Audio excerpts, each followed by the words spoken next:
Bonjour, vous écoutez Pause Report, le podcast qui décrypte et analyse chaque semaine l'actualité de la voile de compétition.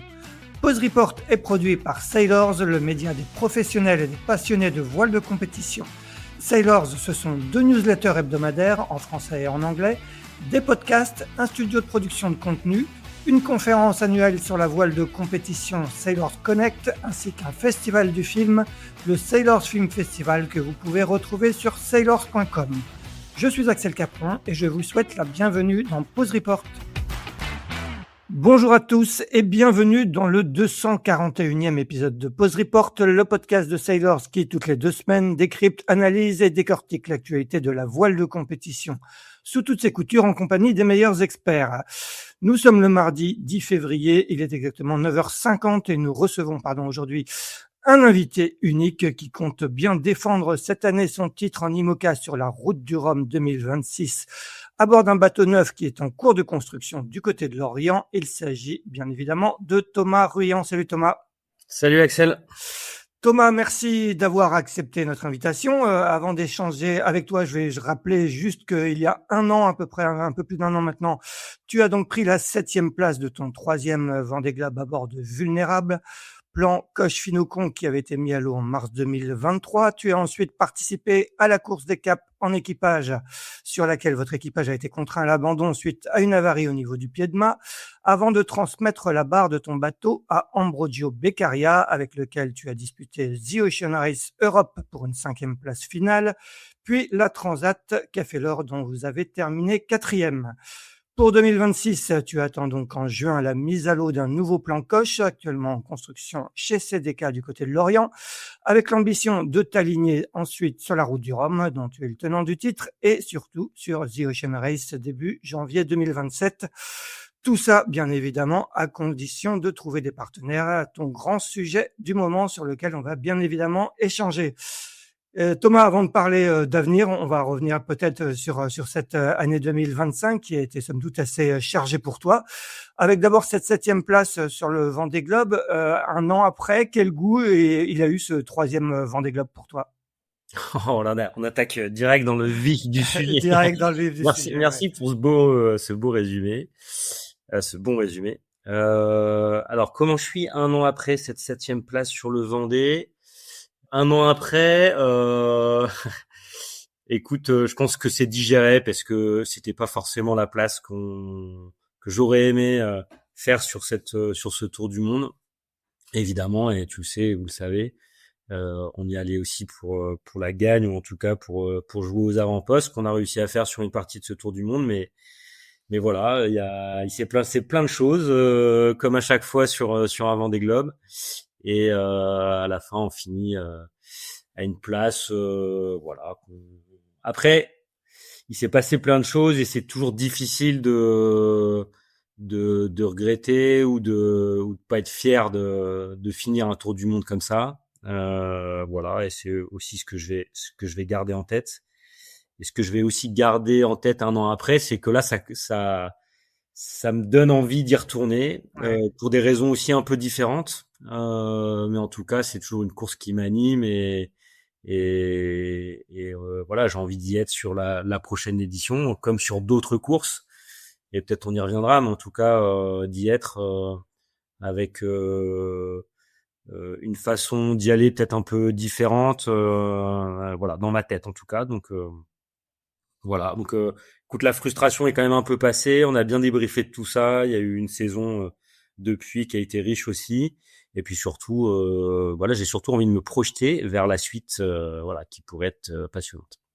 Tu as vécu 3 Vendée Globe très différents. Qu'est-ce qui fait justement que tu as envie d'y retourner? Parce que finalement, tu as annoncé assez vite, même ton projet suivant était déjà lancé. Tu étais même pas parti sur celui-là, que le projet suivant était déjà plus ou moins sur les rails.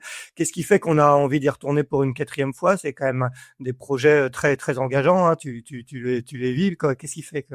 Ouais, c'est des projets lourds, mais parce que aussi j'aime ça et Ouais. que c'est déjà le goût du large, le goût de la classe de ces bateaux-là, des IMOCA, qui me passionne. Et puis ça reste une des classes les plus relevées, dans lequel il y a le plus de bateaux. Donc c'est aussi pour ça que j'ai envie d'y retourner. Après, j'ai aussi envie d'y retourner parce que c'est aussi toute une démarche pour y arriver. En ce moment, on est en train de construire un joli bateau et tout ça me passionne de réussir à essayer de faire le monocoque le plus rapide du monde, parce que c'est ça en vrai qu'on est en train de faire en IMOCA. Tout ça, c'est passionnant, et de le construire avec toute une équipe, tout un groupe. Voilà, c'est aussi ça qui me donne envie d'y retourner. Et puis aussi parce que sur le chemin du Vendée Globe, il y a d'autres courses. Il y a des courses comme tu l'as dit, la Route du Rhum, on est les tenants du titre. Des courses en équipage aussi, auxquelles j'ai envie de me frotter, The Ocean Race, pour aussi essayer d'être meilleur en solo. Et voilà. Et finalement, c'est presque plus le chemin pour arriver au départ des Sables d'Olonne, plus qu'un énorme focus uniquement sur cette course. Oui, bien sûr. C'est souvent le cas, et c'est souvent comme ça que je l'ai pris jusqu'à maintenant. C'est-à-dire que voilà, c'est vraiment prépa Vendée Globe. Aujourd'hui, j'ai aussi envie d'y aller parce que j'aime la façon, en tout cas, tout le chemin qu'on a à réaliser pour être prêt. Et aujourd'hui, on sait ce qu'il faut faire pour être prêt, ou en tout cas, on essaye de savoir pour être prêt et bien prêt au départ des Sables d'Olonne. Voilà. Ouais, on rappelle que oui, ce n'est pas que le Vendée Globe, c'est un cycle de 4 ans et qui avait été, même s'il y a cette septième place qui était peut-être un peu frustrée en termes de résultats, mais avant il y avait eu 2 victoires sur la Transat Jacques Vabre et une victoire sur la Route du Rhum en 3 ans, ce qui est pas rien. En avril dernier, il y a un peu plus d'un an, Advance, qui t'accompagnait en tant que partenaire titre depuis 2019, si je me trompe pas, a annoncé la fin du sponsoring voile, tout en continuant à t'accompagner, en tout cas sur le futur bateau. Est-ce que c'est une annonce que tu avais senti venir, et comment tu as réagi? J'imagine que c'est forcément pas une bonne nouvelle. Non, on savait de toute façon que on s'approchait de la fin. C'est vrai que c'était Ouais, le troisième cycle pour Advance. Rappelez qu'Advance, ça reste une PME, c'est pas une grande ouais, multinationale. Et donc déjà, pour un partenaire comme celui-là, d'engager comme il l'a fait pendant 3 ans, c'était déjà exceptionnel pour une entreprise comme Advance. Et puis surtout, on reste proche. Advance, il continue à être partenaire technologique de l'équipe. Donc on fait beaucoup de choses avec eux, notamment avec l'aide là aujourd'hui de Hugo qui s'occupe de l'électronique chez nous. Donc il y a des projets communs qui continuent, et puis surtout il y a aussi son président Alexandre Fayol qui continue aussi de nous accompagner, parce qu'il est tout simplement investisseur pour le futur bateau et dans l'équipe. Donc il y a une confiance qui reste là malgré tout. Advance en tant que tel, non, arrêtera là. Et donc c'est vraiment ce qui nous occupe aussi en ce moment, c'est cette recherche de partenaires pour nous accompagner sur la suite et sur ces ouais. grandes courses mythiques avec ce nouveau bateau. Ouais. Justement, ça fait 9 mois maintenant à peu près que vous cherchez des partenaires pour remplacer Advance. Comment ça se passe, cette recherche? Déjà, comment vous êtes organisé? Comment tu es entouré? Et raconte-nous un peu les hauts et les bas que peut connaître un marin qui cherche des partenaires en course large. Mais c'est vrai, j'ai eu la chance d'avoir un accompagnement qui a duré avec Advance. Et c'est vrai que c'est quelque chose de super confortable, à la fois dans la façon de dérouler son programme sportif, et c'est aussi ça qui permet à un moment donné d'avoir la sérénité et de pouvoir gagner des courses comme on l'a fait, comme sur la dernière Route du Rhum, ou sur 2 Transat Jacques Vabre. Et c'est vrai que j'avais un petit peu oublié cette partie-là, Ouais. parce que évidemment l'activation d'un partenaire dans la durée, oui, on a pu cette recherche et on a pu à s'en préoccuper. Et finalement, ça reste quand même le nerf de la guerre pour beaucoup de marins. Et ça reste des sports mécaniques, donc c'est une partie importante de nos métiers et qu'on doit savoir faire. Et donc, effectivement, ça fait 9 mois qu'on a tué. C'est long parce que ça reste des projets qui sont coûteux. Après, je pense que le retour sur investissement en course à large, il est exceptionnel. Mais malgré tout, c'est des projets qui s'inscrivent dans la durée. C'est des programmes sur 4 ans, c'est des cycles. Et donc aujourd'hui, on sent, enfin, en tout cas moi je sens dans les échanges qu'on a, parce qu'on en a beaucoup, que c'est pas si évident de projeter aujourd'hui, en tout Ouais. cas les entreprises sur 3, 4, 5 ans. Et c'est peut-être ça aujourd'hui qui, voilà, le plus dur à faire, c'est ça. Et donc, on essaye aussi là maintenant de proposer quelque chose plus court terme. Ouais. Voilà, c'est vrai qu'on a là très très vite la route du Rhum qui arrive, et il est hors de question que je laisse filer le truc et que je n'y sois pas pour défendre mon titre, parce que voilà, c'est une course, voilà, qui fait partie du paysage dans le monde du sport en France, et en course au large, tout simplement, ça fait partie des quelques courses mythiques. Est-ce que ça veut dire que tu serais prêt à avoir un partenaire juste pour l'année, qui t'accompagnerait juste sur le Rhum, au moins pour aller défendre ton titre, ou c'est quoi la stratégie aujourd'hui? Ben, je pense que un partenaire qui met un pied dans la course au large, et on l'a vu par le passé, derrière, je pense qu'il réengage en fait. Ouais, ouais. Aujourd'hui, les partenaires qui arrêtent et qu'on voit arrêter, c'est des partenaires qui ont déjà fait plusieurs cycles. Ouais, ouais. Et c'est vrai que en général, un partenaire qui fait un Vendée Globe, il en fera un deuxième. En fait, ça se vérifie quand même souvent.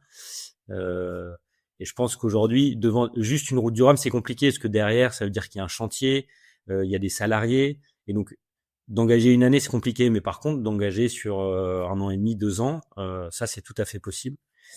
Et je pense que c'est peut-être justement vers là qu'il faut aller pour réussir à avancer et à proposer quelque chose de plus accessible ou de plus cohérent par rapport à l'économie du monde.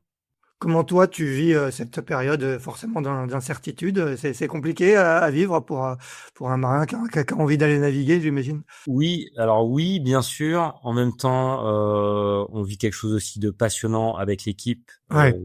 parce qu'il y a une construction de bateau, parce qu'on a réussi à garder quand même une très grande partie de l'équipe.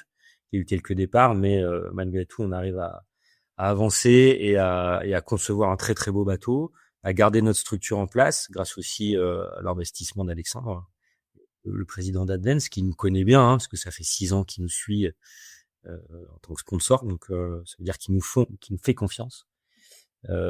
Maintenant, je pense qu'on a beaucoup de cartes en main pour faire quelque chose de chouette. Je pense qu'aujourd'hui, on est à peu près les seuls à proposer, enfin en tout cas être une équipe à pouvoir jouer les premiers rôles sur des courses comme la Route du Rhum, avec un joli bateau et avec beaucoup d'atouts, et n'ayant pas de partenaire. Je crois qu'on est à peu près les seuls. Euh, et donc voilà, c'est aussi ce qu'on vend, Ouais, bien sûr, ouais. au-delà de tout ce qu'on peut faire autour d'un projet course au large, de l'activation et des valeurs que tu connais bien. Niveau performance, et c'est aussi notre ADN, chez DR Racing. On veut jouer devant et aux avant-postes, quoi. Ça, Ouais. c'est une marque de fabrique aussi. Justement, tu étais pas le seul à chercher des partenaires, hein. Il y a beaucoup de marins, qui étaient sur le dernier Vendée Globe, qui ont perdu leurs partenaires depuis et qui cherchent aussi des partenaires. Est-ce qu'il faut arriver justement à se différencier des autres? Parce que j'imagine que vous chassez un peu sur les entre guillemets, sur les mêmes terrains pour trouver vos partenaires?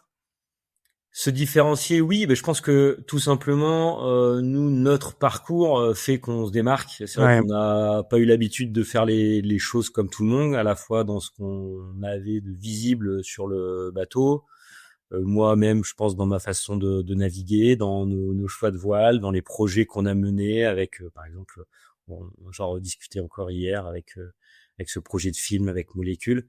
Je pense on sait être différenciant, et puis surtout aujourd'hui, bah oui, on est les seuls à avoir finalement un projet. Tu tournes la clé et ça démarre, quoi. ouais, ouais. C'est réellement ça, parce que l'équipe est en place.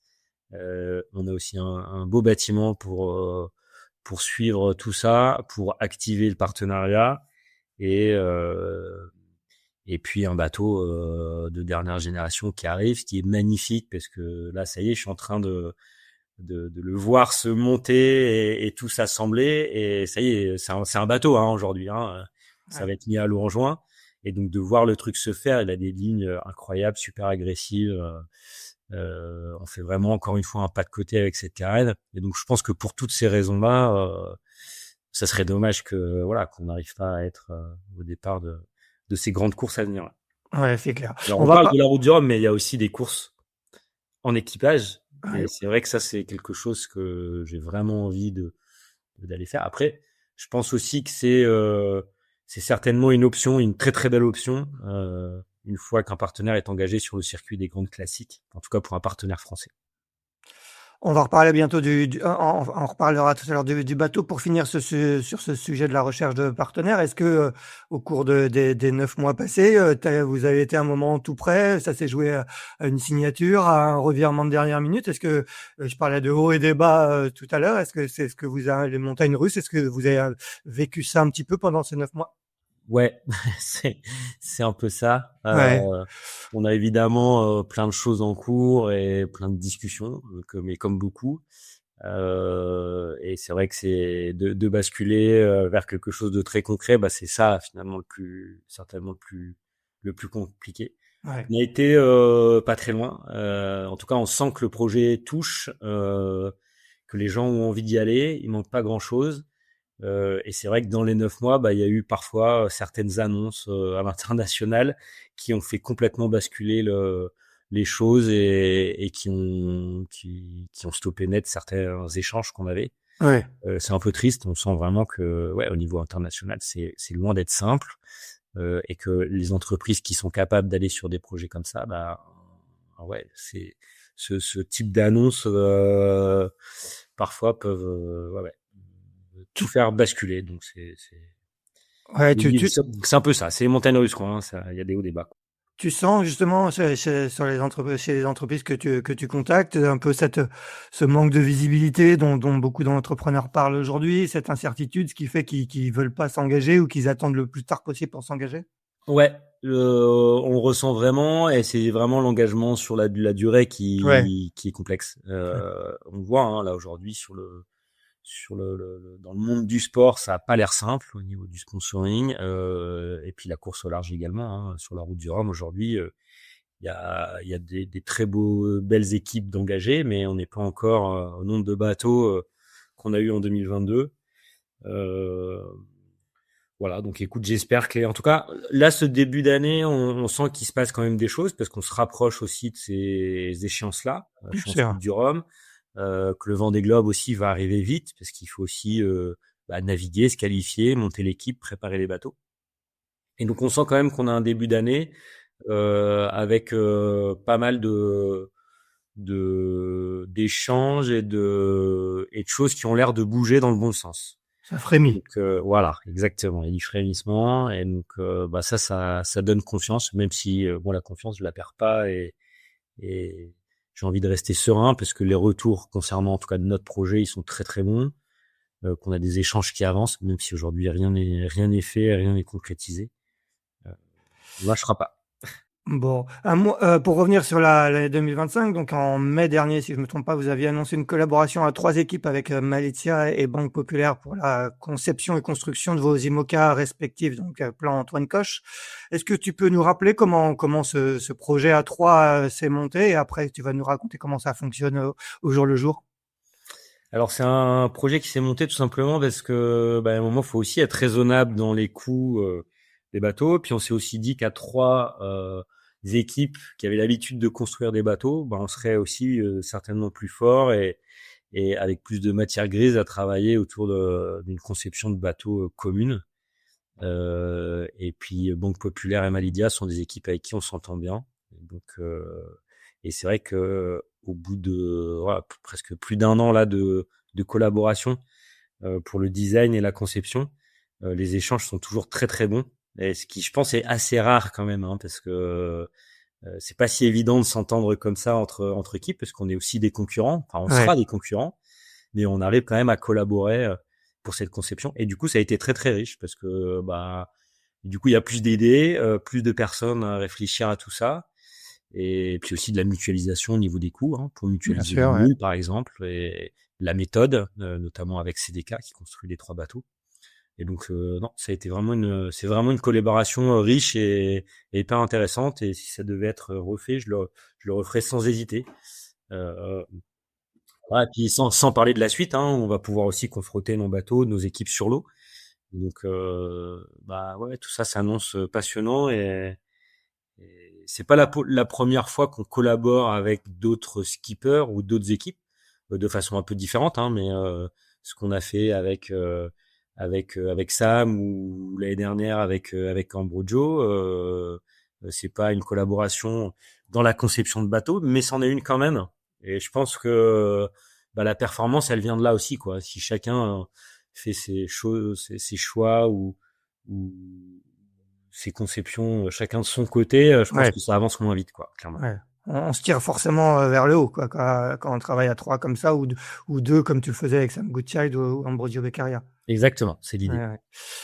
Comment ça fonctionne au quotidien? Vous avez que c'est quoi, des réunions hebdo, et est-ce que vous partagez tout? Vous êtes totalement transparent sur les choix que vous faites? Raconte-moi un peu. Ouais, ben écoute, on a exactement la même carène, les mêmes foils, enfin voilà, c'est des bateaux qui sont très très proches. Peut-être Banque Populaire qui fait cockpit et roof un petit peu différent parce que l'ambition du programme n'est pas tout à fait le Ouais, même. Mais sinon, ça reste des bateaux qui sont extrêmement proches. Oui, ça s'organise avec des réunions hebdo. Après, là, on commence tout doucement à limiter un peu ces réunions ou en tout cas à se voir un peu moins souvent parce que finalement, les choix sont faits. ouais, Donc maintenant, c'est plus de la conception. Et donc là, on a plus des échanges avec CDK évidemment qui construit la plateforme. Et puis nous, chaque équipe est dans la conception de pièces pour tout ce qui est intégration de système. Et donc là, on rentre un petit peu en tout cas ouais. pour nous, parce qu'on sera le premier bateau à être mis à l'eau dans un peu pas le money time, mais en tout cas la finalisation et l'assemblage de ce grand puzzle chez nous, chez TA et chez CDK. Donc on se voit un petit peu moins du coup, mais par contre, oui, la collaboration a été intense et très très régulière là pendant cette dernière année. Poursuivons notre flashback de l'année dernière. Donc, vous aviez annoncé la vente de votre bateau à Ambrogio Beccaria et à la Mapei, qui est son sponsor, avec une passation du bateau en cours d'année. Là aussi, tu peux nous raconter comment cette association s'est montée? C'est Ambrogio qui est venu vers toi, qui t'a demandé est-ce que vous pourriez organiser cette passation, ou vous qui avez proposé? Comment ça s'est passé? Ben, écoute, au départ, Ambrogio déjà c'est quelqu'un qui a une très très grosse envie d'être au départ du prochain Vendée Globe. Il a la chance d'être suivi par un partenaire de grande qualité. Je les ai rencontrés du coup cette année, Ouais, je me rappelle. Euh, et donc il nous a contacté d'abord pour euh, le bateau que j'ai utilisé sur le Vendée Globe 2020 ouais, avec celui de, Sold Out, avec lequel ouais, j'ai gagné la Route du Rhum. Et finalement, après pas mal d'échanges, on s'est dit mais est-ce que c'est pas intelligent de collaborer en 2025 et de récupérer un bateau d'une génération euh, plus récente. ouais, Et donc c'est suite à ces échanges-là qu'on s'est dit ben allons-y. C'est aussi une première année et une première expérience en IMOCA pour Boji. Et donc finalement d'intégrer notre équipe et notre écurie, de former aussi en quelque sorte ses équipes, de laisser le temps aussi à Ambrogio de découvrir le circuit IMOCA et lui permettre aussi de faire les bons choix pour bien s'entourer pour la suite du programme, pour lui qui s'annonce dense, avec quand même un Vendée Globe dans 2 ans. Donc ouais. voilà, donc finalement, et puis nous, c'est quelque chose enfin moi en tout cas, cet accompagnement-là, c'est quelque chose que j'aime faire, ce que j'aime bien faire, de pouvoir transmettre. Et ce bateau qu'il a aujourd'hui acheté, c'est un bateau pareil qu'on a conçu, dans lequel on a mis beaucoup de cœur et beaucoup d'énergie. Et donc de savoir qu'il est entre de bonnes mains et que la passation est bien faite et que voilà, c'est important pour nous. Donc Ouais. c'est comme ça que ça s'est fait. Et on a fait une très belle saison, même si il y a eu, ça a été une saison de danse en termes d'événements, avec des casses aussi cette année, avec des plein de hauts, de bas, mais en même temps un petit condensé de ce qu'était la course au large. Et donc je pense que du coup l'équipe d'Ambrojo a beaucoup appris sur cette année à nos côtés, et j'espère qu'on leur a apporté tout ce qu'il fallait pour être bon sur la suite. Et donc maintenant, il vole de ses propres ailes? Et donc oui, maintenant il est hébergé dans nos locaux au sein de la base des sous-marins, mais il a sa propre entité. Donc là, ils sont complètement autonomes. Ils étaient intégrés dans l'équipe Ouais. TR pour l'année 2025, mais à partir de maintenant, voilà, ils se débrouillent, on va dire. Même si on n'est pas loin et qu'il y a encore beaucoup d'échanges entre nous, il est complètement autonome dans son projet. comment s'est passée la passation sur l'eau? Donc vous avez disputé ensemble d'abord la course des caps, forcément pas forcément meilleur souvenir puisque vous avez été contraint à l'abandon, puis Irish Race Europe. On va d'abord parler de ces deux courses, après on parlera de la Transat Café L'Or. Comment ça s'est passé cette Alors ouais, je suis pas d'accord passation? avec toi, Axel. Vas-y. Ouais. La route des Caps, en fait, en vrai, certes, ça se termine pas très bien parce qu'on casse le pied de mât, mais Ouais. ça reste moi une course qui m'a, Non, enfin, je parlais juste en termes de résultats, mais ouais, bien sûr, non, parce que mais je pense que le parcours doit être assez dingue mais et surtout vous étiez quasiment vous étiez à la lutte pour la victoire quand vous avez abandonné, hein. moi, j'ai adoré déjà la démarche qu'on a eue pour concevoir notre équipage pour attaquer cette saison 2025. Évidemment, j'ai fait appel à Morgan, euh, La que je connais Gravière, on bien. précise. Ouais, exactement. L'arrivée de Body, et c'est vrai que avant même que Ambrogio me contacte pour racheter le bateau et participer avec nous la saison 25, Ambrogio, c'est quelqu'un avec qui on avait envie de naviguer, avec Ouais. Morgan. C'était déjà dit, et on s'était dit, mais si on monte un projet équipage, c'est un mec qu'il faut appeler. Et donc ça tombait bien. Et puis à côté de ça, on est allé faire un petit recrutement d'une jeune navigatrice pleine de talent, Manon Père, qui fait de l'olympisme en 49er. Et donc on a fait tout en début de saison en s'entraînant et en montant cet équipage. Et donc ça, déjà tout ça, c'était vraiment chouette. Et donc on est arrivé au départ de la route des Caps qui partait de chez moi, hein, Ouais, finalement, de dans la région Dunkerque. des Un Hauts-de-France, de Boulogne-sur-Mer, pardon. Boulogne-sur-Mer, Ouais, ouais. avec un parcours incroyable que j'avais jamais réalisé Ouais. autour des îles Britanniques. Et une course assez intense au début, même si pas énormément de vent sur la première partie de course, mais avec beaucoup de contacts. Et finalement un premier pas ou un premier retour vers de la course en équipage. Parce que moi ces dernières années, alors si j'ai participé à une Ocean Race Europe, mais il y a 4 ans, et donc c'était après plusieurs années de double et de solo, retour à l'équipage, et bah, j'ai adoré ça. Et j'ai surtout là le souvenir sur cette course au niveau sportif d'une nuit d'anthologie au nord des îles Britanniques. Je crois on a 70 000 de retard sur Massif, on doit avoir 30 000 de retard sur Holcim. Et en fait, on recolle et au moment de tourner à droite pour redescendre, on est à 6 000 Ouais. de Massif, et on joue la tête, quoi. Et puis on met un caramel aux autres bateaux, et on a fait une nuit au portant, mais c'est incroyable. On s'est relayé à la barre avec tout l'équipage, et on n'a pas lâché le truc. Et ouais, ça a été une nuit vraiment qui nous a marqué, quoi. On est vraiment allé très très vite. Et malheureusement, sur la redescente, on a navigué dans une mer un peu courte au reaching, et c'est à ce moment-là qu'on a une avarie de pied de mât, pas loin de l'Écosse.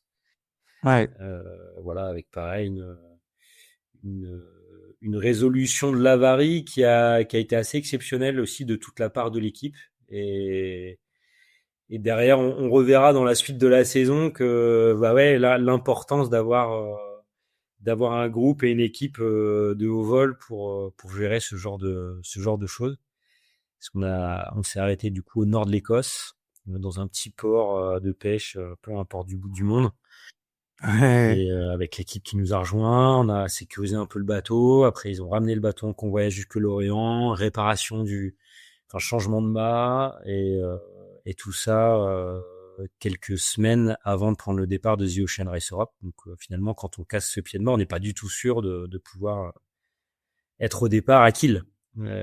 été Ouais. vraiment un tour de force de toute l'équipe. Voilà, donc finalement, sportivement, on finit pas la course parce qu'on casse le pied de mât, mais malgré tout, bah, on jouait la première place, et j'ai des très très bons souvenirs sur l'eau de cette première course en équipage. Et puis après, voilà, s'ensuit une petite course contre la montre pour être au départ à Kiel. Il va y avoir 2 courses contre la montre parce que vous prenez donc le départ de The Ocean Race Europe à Kiel à bord du bateau qui maintenant s'appelle la Grande Mapei. Et il y a cette fameuse collision. Alors, on était au Sailors Film Festival qui a ouvert hier soir à Paris au Grand Rex, où on a un film qui s'appelle Fight Back qui montre de l'intérieur justement cette collision entre la Grande Mapei et Holcim PRB. Raconte-moi un peu comment tu as vécu cet épisode, forcément pas très marrant. Ah bah non, c'est jamais. Moi, c'est la première fois que ça m'arrive. C'est vrai qu'on a eu au milieu de tout ça dans la saison aussi un changement de couleur du bateau. Ouais, C'est pareil, c'est pas un truc facile parce que il y a les voiles, il y a la coque, il y a tout ça qu'il faut remettre aux couleurs.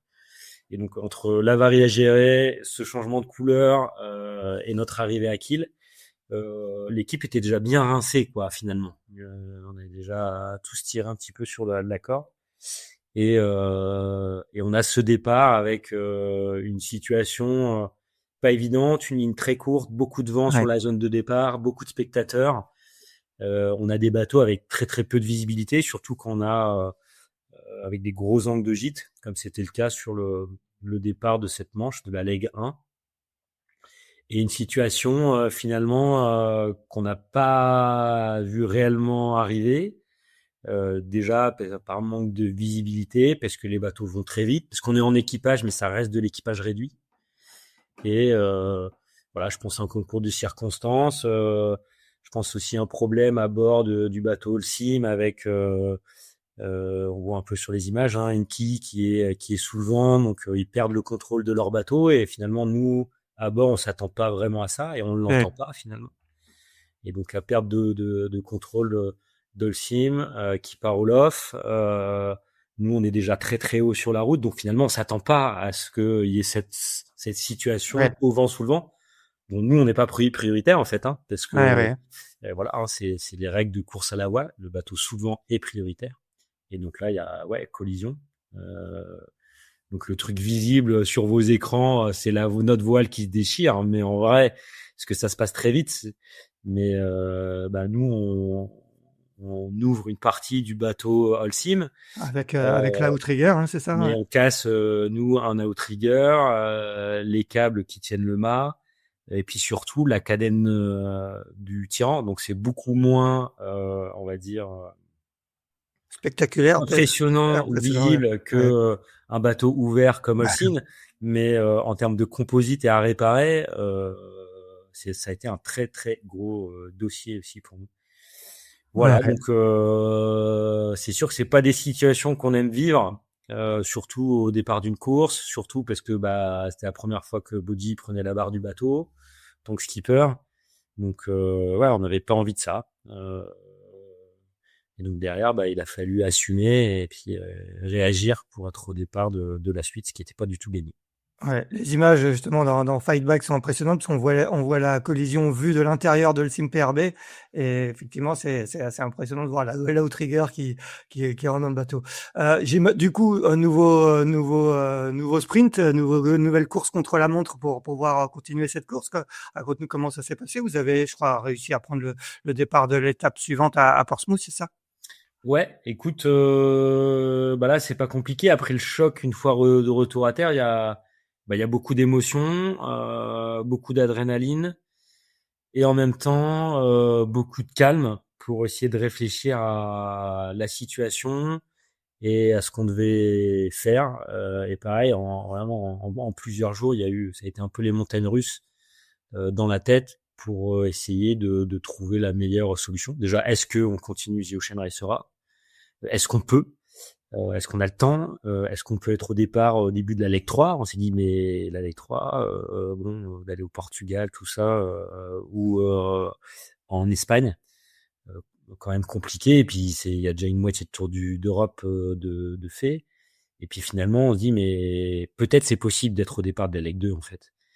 Et donc là de grosse mobilisation de toute l'équipe, à la fois à Lorient, un peu à distance, pour préparer du matériel à nous faire rapatrier à Kiel en Allemagne, et puis de toute l'équipe présente sur place en Allemagne pour réparer le bateau, pour remplacer les éléments à remplacer.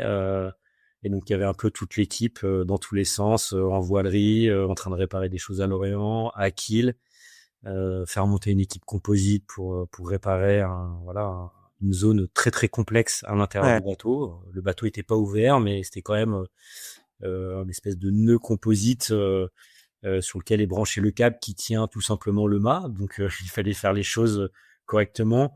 beaucoup d'échanges avec les assurances qui venaient aussi vérifier le travail qu'on était en train de réaliser.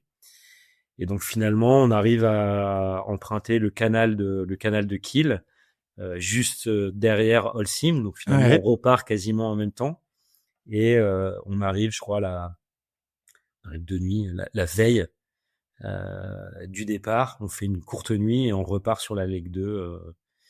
Voilà, donc encore une fois, après la route des Caps, on a montré aussi que l'équipe était solide et était capable de réagir face à des situations très complexes techniquement. Donc moi, je suis hyper fier en fait de l'équipe, tout simplement sur ce qu'elle a montré.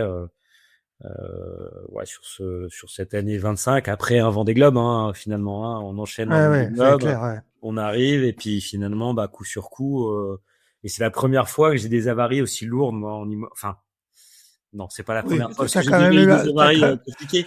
t'as eu un Mais Vendée Globe 2016 un peu compliqué quand même. oui, c'est vrai. Mais une case de masse, c'est la première fois, et il y a une collision avec un autre bateau, c'est la première fois, et c'est vrai que c'est des moments pas simples. Ouais. 5e place finale sur The Ocean Race Europe. Après, vous faites la Transat Café l'Or avec Ambrogio, 4e. Quelle saveur elle a cette 4e place? Ça a été une belle bataille, cette Transat Café l'Or. Alors attends, Axel. Oui. Avant de passer sur la Transat Café l'Or, je voudrais quand même revenir sur le Ocean Race Ouais, et vas-y. la façon dont finalement on rebondit, parce que pour moi c'est important. Ouais. La Leg 2, elle est compliquée. Elle est compliquée parce qu'on est encore un peu sous le coup de l'avarie et finalement faut se retrouver avec l'équipage. Ouais. Donc on fait pas une très très bonne Leg 2, même si je sais plus, on finit trop au 4e. Mais surtout derrière, on se réunit, je me souviens, en Espagne, et on dit mais on a la chance d'être là, d'avoir réussi à réparer. On a un début de saison compliqué. Là maintenant, on va montrer ce qu'on sait faire. Et en plus, on avait une arrivée en Italie. Ouais. Et on arrive à gagner cette manche. Et finalement, on est les seuls à avoir gagné une manche à à la part, maison. à être devant Biotherme. Oui. Ouais. Et donc finalement, même si à la fin de l'Ocean Race, on finit 5e aussi parce que on n'est pas redressé en fait sur la Lagune, donc on fait quand même une manche avec le maximum de points. Donc derrière, c'est très très dur de revenir. Il y a peu de bateaux, donc forcément les points coûtent cher. Mais on a quand même gagné une très très belle manche et on a montré qu'on était présent et capable de gagner aussi. Voilà. Ouais, j'imagine qu'il devait y avoir pas mal d'émotions chez Ambrogio de gagner chez lui, quoi. Ah bah ouais, c'était exceptionnel Ouais. d'arriver en Italie avec Ambrogio et toute sa team d'Italiens et son partenaire italien et tout. C'était voilà, et surtout après ce qui nous est arrivé, quoi. Ouais, c'est clair. Où quand même c'est dur à encaisser et de réussir derrière à gagner.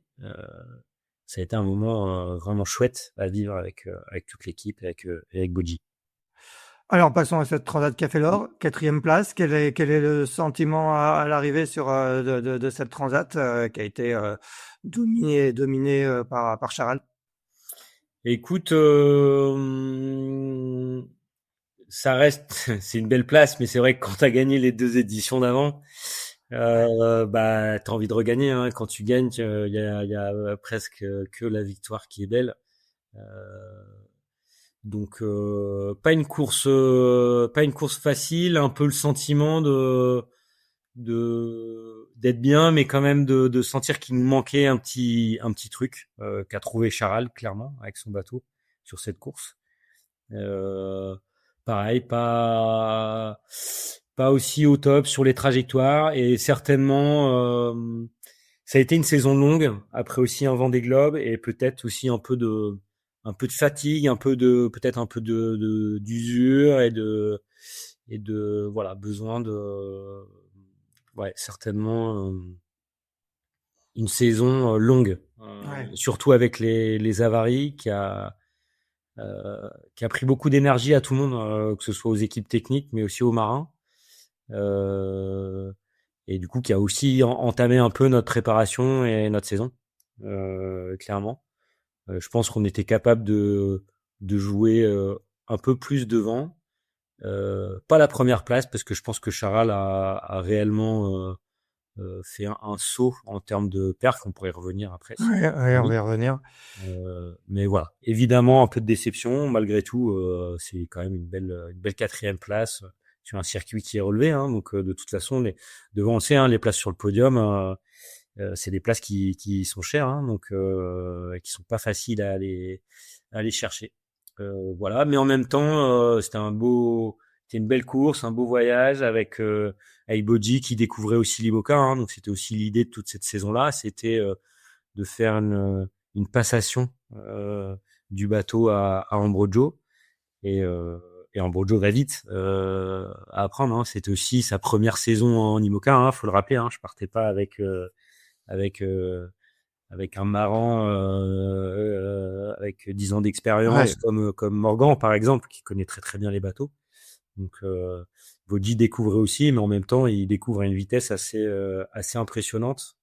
Et ça va être, je vous je vous l'annonce là, mais un énorme client pour la suite, ça j'en suis sûr. Ouais, on n'en doute pas. Tu parlais de la domination de Charal. Est-ce que justement les performances de Charal sur cette Transat Café l'Or, où on a vraiment noté un gain de performance à certaines allures, j'imagine qu'elles vous ont interpellé et est-ce qu'elles vous ont inspiré pour la conception qui était quand même déjà bien avancée à l'époque de votre propre bateau? Bah forcément, on regarde. Ce qui est sûr, c'est que oui, ça y est, ils ont enfin, j'allais dire, réussi à faire fonctionner euh, leur système de safran. Ouais, Ça vient de là. Hein, alors c'est un ensemble. C'est toujours un ensemble. Hein, c'est une compréhension de sa plateforme. Là, pour le coup, d'un système de safran décalé par rapport à ce que les autres bateaux ont, et aussi un jeu de voile qu'ils ont vraiment poussé pour faire fonctionner tout ça, en plus deux marins, ouais. dont un que je connais très Je bien, les connais bien. Morgan, qui a un vrai talent pour justement trouver les, euh, les, les secrets du bateau, Ouais. et qui a un coup de barre incroyable. Et puis un Jérémy qui connaît aussi très bien son bateau et le circuit IMOCA et cette course tout simplement. Hein. Donc, je pense qu'il y avait vraiment tout était réuni chez Charal pour faire un bon résultat. Et oui, le système de safran Vettel, hein, qui finalement c'est de la portance au niveau du safran. Ouais, ouais. Voilà, moi j'étais un peu comment dire à l'époque où ils Sceptique. ont commencé à mettre ça en place. Pas sceptique parce que assez quand même convaincu de l'idée, mais ça reste quand même un trou de jauge. Hein. Ouais. Leur Ouais, safran. d'accord. Ouais, ouais. Aujourd'hui, dans la jauge, normalement, voilà, tu peux pas faire porter tes safrans. Voilà, c'est écrit d'une certaine façon que bah, finalement, ils ont trouvé une façon, ils ont été très intelligents là-dessus, d'utiliser malgré tout des safrans pour faire porter la plateforme. Et donc forcément, bah, ça a pas trop marché sur les premières années. Je crois qu'ils ont rallongé un tout petit peu leur pelle ou renforcé leur safran. Alors après, je suis pas dans le secret des dieux chez Ouais, Charles, mais en ouais. tout cas, ils ont trouvé le truc pour faire fonctionner l'ensemble. Et après, derrière, bah, ouais, ils ont déroulé une partition à la fois en trajectoire, en vitesse de démarrage, en engagement. Je sais qu'ils ont passé beaucoup d'heures à la barre. Et du coup, derrière, bah, ça a fait une domination assez écrasante sur la Transat Café l'Or. Donc bravo à eux, hein, ils ont vraiment trouvé tous les ingrédients pour être devant. Est-ce Est-ce que on s'en inspire? Voilà, ouais. Écoute, en tout cas, on regarde de près, clairement. Hein, des fois, on a nous des bonnes idées et les autres teams s'inspirent de nos idées. Ouais. Et là, pour le coup, bah ouais, on regarde de près ce qu'ils ont fait. Ils ont clairement trouvé quelque chose bah, qui fonctionne, alors qui fonctionne dans des conditions bien précises aussi. Hein. Ouais, On est ouais. des alizés assez faibles sur cette Transat Café l'Or et finalement, ils ont beaucoup amélioré le, le, le moment où le bateau démarre. Ouais, ouais. Finalement, sur cette Transat, il démarrait plus tôt que nous. Et du coup, sur du vent médium, ils étaient aussi plus stables en vitesse. Et donc, c'est vraiment vers ça qu'il faut tendre pour nos nouveaux bateaux. Est-ce que ça veut dire que les futurs nouveaux bateaux dont le tien pourraient avoir des safrans ressemblant à ceux de Charal? Ça pourrait, en tout cas, on regarde, c'est une voie. Après, il y a plein d'autres choses et c'est une multitude de détails et certains détails qui n'en sont pas d'ailleurs, hein, puisque c'est des vrais pas en avant aussi, je pense, dans les designs de carène et dans ce qu'on fait avec ce nouveau bateau. Euh, voilà, en tout cas, je vous en dirai pas beaucoup plus, mais il a une gueule d'enfer. Ça, c'est sûr. Ouais. C'est Bon, un on va bateau quand qui même, est assez.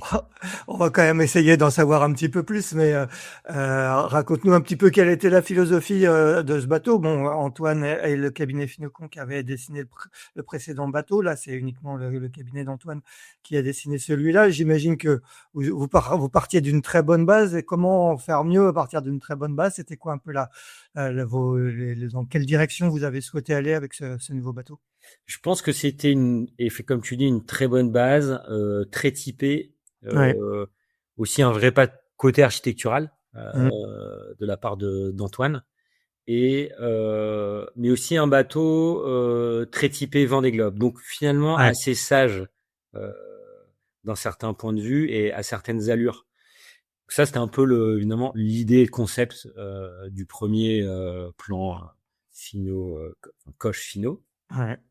Euh, KFC, comme on Là, disait. là, ouais, ce futur bateau, finalement, il s'appuie sur l'expérience et sur le design de ce premier bateau pour aller chercher finalement là où on avait peut-être des allures, on pouvait encore pousser et s'améliorer, notamment sur les allures un peu plus puissantes, le prêt, le reaching. On essaye aussi d'améliorer le moment de démarrage et d'entrée en vol du bateau. Et donc voilà, on monte un petit peu les curseurs pour avoir un bateau plus puissant, à la fois par la carène, Ouais. par les foils, mais en gardant quand même les qualités de la première carène, qui est une carène juste fantastique, notamment au portant VMG, et pour les mers du Sud. Et voilà. Donc finalement, c'est un bateau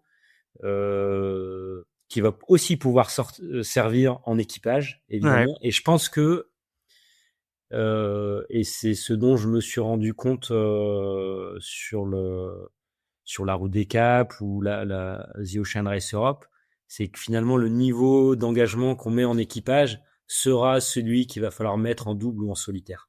D'accord, ouais. Et donc voilà, donc d'avoir un bateau qui puisse aussi être sur les deux circuits, je pense va augmenter le niveau aussi sur des courses comme le Vendée Globe, la Route du Rhum.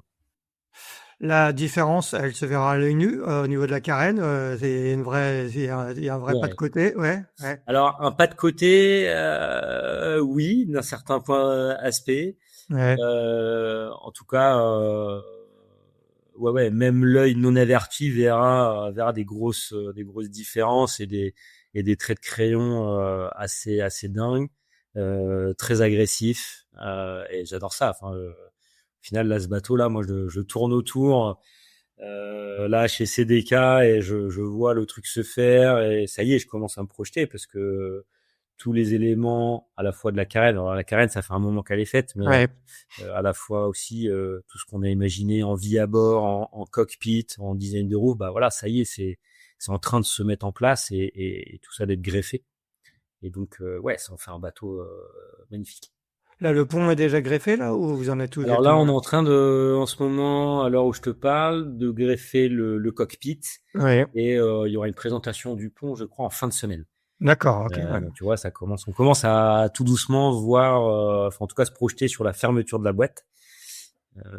Voilà, et donc en parallèle, nous on a déjà reçu le mât, la baume, les foils, safran, euh, et on est en train de se préparer. Là, on a reçu l'accastillage et donc on est en train de se préparer à investir le bateau pour tout ce qui est intégration voilà, des différents systèmes à bord. Le moteur est déjà à bord, par exemple. Euh, voilà, donc ça avance fort. Ouais. Tu parlais là, de course en équipage. L'objectif, c'est toujours The Ocean Race en janvier 2027. C'était en tout cas, toi, tu as dès le début manifesté ton envie de t'aligner au départ de la course. Et le bateau, j'imagine que le cockpit est un peu aussi dessiné en fonction de ça. Après, c'est évidemment la participation à ces courses-là, c'est aussi un alignement avec un partenaire. Bien sûr, bien sûr. Euh, mais évidemment, c'est des courses qui me font envie parce que c'est quelque chose aussi de nouveau et je pense que un peu de nouveauté dans mon programme et dans le programme de l'équipe, c'est aussi important. Et je pense aussi que d'aller faire un tour du monde en équipage peut aussi beaucoup apporter pour le reste du programme. Euh, et là aujourd'hui, j'ai l'impression que le circuit EMOCA est bien construit pour réussir à participer à tout. Après, il faut bien s'entourer.